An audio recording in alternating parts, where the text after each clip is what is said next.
So, panelists, what do you think? Do we agree? Is the average high school student literate about food and agriculture? Niels, we'll start with you.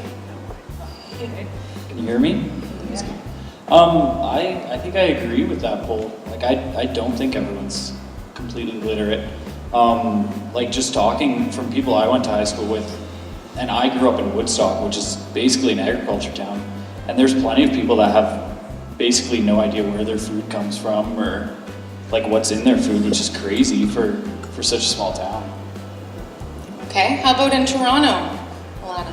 It's sad to say, but I would have to say I think Niels is right. I think that young people don't necessarily know where their food is coming from, know what's in their food, understand, the difference between food that can be grown in season and out of season. And I think that that has a lot to do with the fact that there isn't a lot of food education in high schools. I mean, in Toronto, when I think about my own education and having access to that conversation in school, I think the closest I had was like home ec, and we were just learning how to like bake things and often desserts, not really thinking about fresh food. So I'd have to say, yeah, I think it might be right. I will agree with the statement that 95% of your usual high school students wouldn't understand what food literacy is or feel that they are food literate. I find this interesting just thinking about where the trends are moving, where people want to know where the food's coming from, how it's prepared, what's in it, how much is it, but we have a whole group coming up who doesn't know those things. But I think there may be a desire coming forth in the future, people craving that knowledge, and we may be hearing that coming through, which is great that OAFI is here going back and supplying the knowledge to that group just to keep up with the demand. And Faith, you grew up in Windsor, correct? Yes. Yeah, and was there any agriculture and food education in your high school?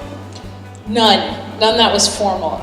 Now thinking about it, there were bits and pieces, but nothing that you would call overall agriculture education. We learned about seeds and the structure of seeds, and we learned very little about the placement of farms just on a grand scale, but nothing as far as what actually happens on a farm other than what you learned from watching TV or reading a picture book as a child. But we didn't get any of that education. There's definitely a place for it. In rural high school, why would you put it in the curriculum when 80% of your student population was from a farm, right? That would seem redundant. Why would we do that?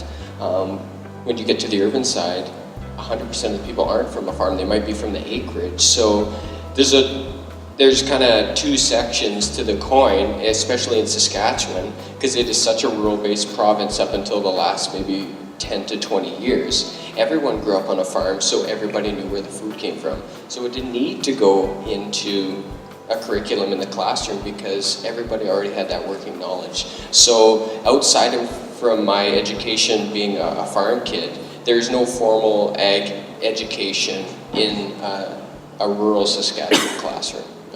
But do you think that there's a place for it, and is there more that those rural students might be able to learn if it was within the curriculum? Certainly. I think rural students have to learn the other side of it. We only know the production side, what it means to be on the seat in that tractor, but take it from the consumer angle. That's a very important angle, to go from field to fork, as we often say in marketing. To get that fork side for somebody that grew up on a farm, that's an angle that you could take to educate rural kids, to give them the whole picture.